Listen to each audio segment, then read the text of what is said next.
Hypocrisy. The behavior of saying and doing things you tell others not to do, not living to your own standards while holding others to them.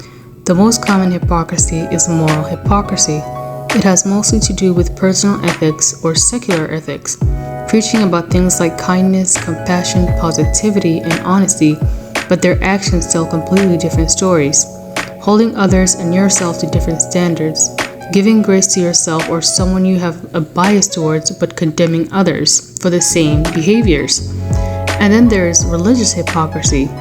Religious hypocrisy is more about the faith and principles of a religion, claiming to follow religious rules when they only do so when it's convenient, acting righteous when they also indulge in sinful behaviors they condemn. Behind closed doors, they are nothing like they try to portray themselves, wanting to appear good without having to put in the work. And they don't want to put in the work because they lack the moral compass and self-awareness. Perhaps they do see themselves as good due to a certain delusion that resides within them. Nobody is perfect. It's very well understood that we are all a little bit hypocritical from time to time. However, when it is to an extreme extent and consistent, you lose credibility and destroy trust not only with the people close to you, but also your audience if you are a public figure. Hypocrisy is one of the many aspects of Foodie Beauty, and Amberlynne reads as to why they are disliked by many and extremely hated by few. I will start with the one I am most familiar with, Foodie Beauty. Foodie Beauty was far different in the beginning of her YouTube career to the person people know her as today, and not in a positive way. It's like night and day. Now, to me, the current Foodie Beauty, vile, repulsive, liar, gluttonous, bigoted, ignorant, narcissistic, delusional, insecure, desperate, attention-seeking, destructive, selfish, and scamming hypocrite is the true Foodie Beauty and has always been this way. We only got to see this side of her because she had gotten way too comfortable and just gave up on putting up a facade. Because if there's one thing Foodie Beauty will not and cannot do, is put in the work, even if it's for her own good. Now, back to this backstory. Foodie Beauty started with her YouTube channel back in 2017. She started doing mukbangs, food reviews, cooking, and story times, disgusting story times. She used to edit her videos, so the quirky, bubbly, light vibes, self-deprecating front she portrayed seemed believable. At some point, she started doing weight loss journeys. There were lies here and there, but the lies didn't garner the reaction she gets today. I would say it's the same with the hypocrisies. They were rather tame. She was still endearing until the Nader al-Shami, aka Cracula, or as she referred to him as her Egyptian Adonis era. To Nader, the relationship only lasted a week, and after that, she was just someone he was sleeping with and getting money from. To Foodie Beauty, he was her man, her future husband. She even bought an engagement ring, insinuating that they were engaged, and he pretty much forced her to admit on camera that they weren't together and there's no engagement. No matter how many times he told and showed her he didn't want her, Foodie Beauty would find a way to force herself into his life. How did she do it? By weaponizing her money, of course. To me, the real Foodie Beauty started to show when Nader was taken to court for the rape of an elderly lady named May. Foodie Beauty lied for him and made an alibi for him. She questioned the lady's story, not out of inconsistencies within May's story though. But we don't know, right? This is a serious accusation. He was not aggressive with me with that though. Not the way she was saying. There is reason to dislike May. She said some nasty shit about me. She seems like she was an obsessed fan who wanted to insert herself, just like fucking Dee Dee. She's a fucking loony bin. Her story has more holes than Swiss cheese. She's full of shit. Obviously, I hope nothing did happen, but I really just instinctively, I feel like nothing did. She wants attention from this. Otherwise, she would not be, I'm gonna lead off in this and I'm doing videos. She wouldn't be doing that. Sorry. Let's all just laugh in peace. I was also going by her messages to me. Again, if you are graped, you don't follow your rapist around the corner chasing him for sex. So number one, if that did happen. Number two, you don't message them the next day giving them shit for ignoring you, for rejecting you. You don't do it. I saw those with my own eyes. He's a lot of things. And yes, he was abusive to me in a lot of ways. But not to that degree. So I don't know. It's weird she came at all, exactly. I know, Kaylee, but that man is dating a YouTuber who was in a public relationship, toxic relationship for a year with somebody. So that's why I'm talking about it. He wasn't my boyfriend. She also mocked her, did the same thing with Didi, where she wished her the worst with Nadar. Her breaking point was when he brought in Didi. She went on a rage at him, quote unquote, cheating on her, when she cheated on Pete multiple times and even left him for one of the men she cheated on him with. She also went on to cheat on that man too. That's also when she started to claim abuse from Nadar. Chantel embodies both moral and religious hypocrisy. During the Nadar era, she was morally hypocritical. She wanted and demanded sympathy for leaving him just to go back and beg him to take her back. Texting, calling him within hours. Even when he blocked her, she would call and text him from different numbers, calling him abusive just to turn around and defend him. Did I forget to mention stalking him as well? Yeah, she stalked him too. She would lash out at her audience for believing her when she tells them he is abusive, and lashes out at them when she starts crying again and they don't give her the reaction she wants.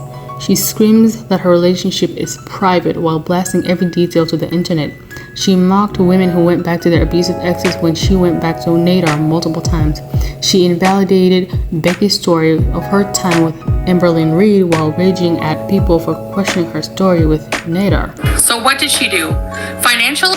How? She was paying Beck's bills. She was paying. Saying Becky was lying while embellishing her quote-unquote abuse story, going from emotional abuse and manipulation to full-blown cigarette burns, punches, and financial abuse, even though she was fully in control of her finances and would use her money to draw him back into her life. But according to her, Becky didn't go through financial abuse, but she, Foodie Beauty, did. Even though she wasn't there to witness, nor did she watch Amberlynne Reid often, she hated Didi and condemned her just to turn around and smoke and drink liquor with her just so she can be in Nadar's presence. Did I also forget to mention that they had a threesome? Yeah. She went down and ate Didi's coochie, vagina. She went down and ate the gray-haired coochie of the woman she hated a few hours after going off on her. Having the nerve to judge someone else's appearance and body looking the way she does. She feels she is not responsible for how others feel about what she says and does, but will blame the reaction channels for her rages. Foodie Beauty also defended another predator, Karate Joe, who was revealed to be a PDF file. Now, the only reason she defended him was because he was giving her money and was sucking the dingleberries out of her ass every chance he got.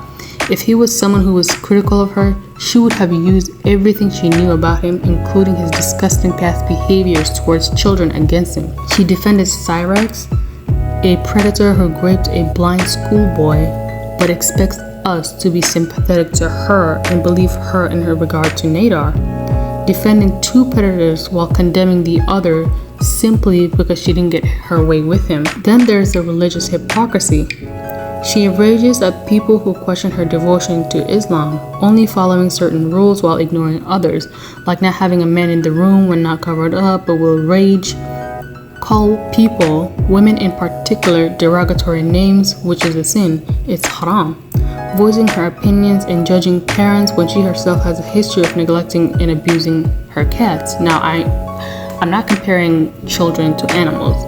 However, both children and pets are beings that need the utmost care and attention. They are living, breathing beings after all. Let's not forget that every once in a while she talks about having children when she is far worse than most of the people she criticizes, financially, mentally, physically, emotionally, and morally. Calling people stupid and not knowing anything about Islam while she herself lacks the knowledge and experience even after years of conversion. Yet she acts and preaches like she is some expert. She also said that her audience don't have the right to judge her and that only practicing Muslims can guide her and tell her what is right and wrong. But when the Muslims started to come and try to guide her, she essentially gave them a verbal middle finger. No, only Allah can judge me. It's between me and Allah, so fuck off. One thing I noticed since becoming a revert is the community can be very judgmental. I used to be Catholic, okay? And as a Catholic Christian, I literally never, ever had anyone, even like I was a public figure, right? I never had anyone, Christian or Catholic, preach to me about the rules of Catholicism and how I'm being a bad Christian or something like that. But now as a revert, I find that the community, the Muslim community, online especially, can be very judgmental. I get all the time people coming for me like Islam police, like, there's a siren. Anyway, things like the haram police, you know, saying things like, I don't know, just commenting on like makeup. I see it happen to other people too, like, you know, your hijab is not fully covering or this and that.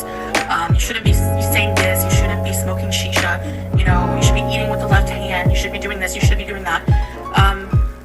So I just want to say, go easy on people. Like, not just that, like, let people observe their religion, worship how they want to, and like at their own pace. Like, a person who's reverted like a year and a half ago, even like a few years ago, is not the same as somebody who's born into it, okay? It's not up to somebody to judge someone, because that's between them and Allah. It's not between me and other sisters and brothers. It's between me and Allah, okay? Because you know what? Yeah, I still have trouble with a lot of things. Music being one of them. You know, it's frowned upon to listen to music in Islam. Well, I'm struggling with that part of it. I'm struggling with a lot of things, makeup, stuff like that, you know, smoking shisha once in a while, things that are frowned upon. But that's between me and Allah. And the one thing you have to remember is what makes a Muslim, a kafir, is a non-believer, is somebody who doesn't pray at all, you know, or makes no effort. Even that is between that person and Allah. So a person who smokes shisha is still a Muslim in Allah's eyes. A person who wears makeup is still a Muslim. A person who drinks even is still a Muslim. I don't drink, but people who smoke weed is still a Muslim. You know, maybe lost or off the path, but they're still Muslim. And you can't judge somebody's journey, you know, just by watching one of the videos. You don't know what they're struggling with. There's a lot of reverts who haven't even begun to wear the hijab yet. They need to do it when they're comfortable. The most important thing as a new Muslim or as a Muslim is to pray and repent. I'm just tired of like being judged, you know. Then we have Amberlynne Reid. Amberlynne Reid started her channel in 2011 with the intention of losing weight, doing weight loss programs, low effort exercises, and at some point she started to do mukbangs, fashion and beauty hauls, vlogs, if you can even call them that. I feel like that's an insult, but anyways. Just like Foodie Beauty, Amberlynne Reid is also a different person today to who she portrayed in the beginning of her YouTube career, not in a positive way. I also believe that she, like Foodie Beauty, was playing a character. She played this sweet, shy, vulnerable, sweet, soft-spoken character that wants to make a change within herself, specifically her weight. She also got way too comfortable and started to show her true colors. Over the years, people have started to see her manipulative and inconsistent ways, her lack of accountability, attention-seeking, selfish, insensitive, hypocritical, contradicting, compulsive, liar, delusional, and inability to handle any form of criticism. Her hypocrisy is a moral one. While she preaches kindness, honesty, compassion, and support, as well as positivity, she exudes none of those things both to the people close to her and her audience. Most of her ex-girlfriends have left her, although she'll say they were mutual, we know the truth, and recounted similar vile behaviors from Amberlynne Reid. Now, these exes only come out years after Amberlynne had brought them up in her videos with either to bullshit about their status, make herself a victim, or tarnish their reputation. For example, Cassie. She accused Cassie of gripe and abuse only to admit that she quote-unquote used the wrong word, which is her way of admitting that she lied because remember, she is a well-known liar. And she simply lacks the ability to accept responsibility and accountability for anything. Like when she blamed Becky for her cancer getting worse because she did not encourage Amberlynne Reid to seek medical care for her cancer. She, Amberlynne, wanted Becky to be more concerned for her well-being than Amberlynne Reid herself. It is always someone else's fault, and this is a pattern that you'll notice every single time with Amber. She wants to be allowed to speak on her exes but does not want her exes to say anything about her. She can make money off of them by having them in her videos, sharing private details about her partners, monetizing their breakups, but they cannot speak on their experiences with her.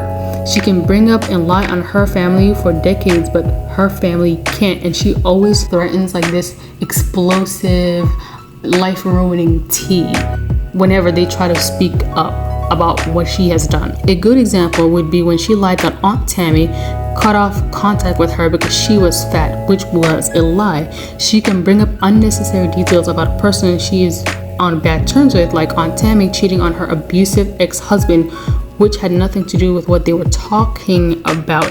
And she was threatening Aunt Tammy that, if she continued talking or something, I don't remember what it was, but she was threatening to tell her ex-abusive husband that Tammy cheated on him. Or bringing up Destiny's drug addict brother, which also had nothing to do with the topic they were discussing on Destiny's Live. But let someone bring up a detail or event that she considers irrelevant and made Amber look bad, and she'll start acting like a victim. Condemns and even attempted to blackmail Aunt Tammy for cheating when she also cheated and was the other woman in another relationship. She can mock someone but has a problem with being mocked back. When in reality, I shared my special day, but we didn't plan it. My sister didn't be like, okay, You shared your special day. Like, okay, that sounds narcissistic. this is gonna be again. Did anyone tell you at that point when you were boo-hooing several times about not talking to me? Did my mom or my sister tell you you can't talk to me? So I wasn't boo-hooing. I was. Yeah, you were. Can you not mock me, please? She can judge someone's obese body but has a problem when other people do the same to her. When Amberlynne would do something that hurt someone, she'd blame it on some mental illness that is supposed to be out of her control. And let's be honest, she diagnosed herself with. But if someone does something that hurt her emotionally, she'd say they are terrible, evil people. So she never takes accountability for her own actions. It always has to be some entity that is out of her control. However, other people are fully at fault and their actions were intentional. It is never her fault. She is never to be held accountable. She presents herself as a victim of circumstances and someone who is in control of her life, wanting love and support while having none for others, wanting to be perceived as a helpless, vulnerable victim who can't succeed no matter how many times she tries, but also someone who is strong and worthy of praise and admiration. As someone who used to watch them, they look completely different. A difference that evokes nothing but disgust within me. So much so, I now watch them in moderation, just enough to understand the drama of the week. Both Amberlynne Reid and Foodie Beauty have regressed tremendously. They have lost their battles to every negative trait that resides within them. It has gotten to a point where there are no redeeming qualities. Credibility and reputation destroyed beyond repair by their own hands. They are on a constant downward spiral. With Foodie Beauty and Amberlynne Reid, there is no light at the end of the tunnel.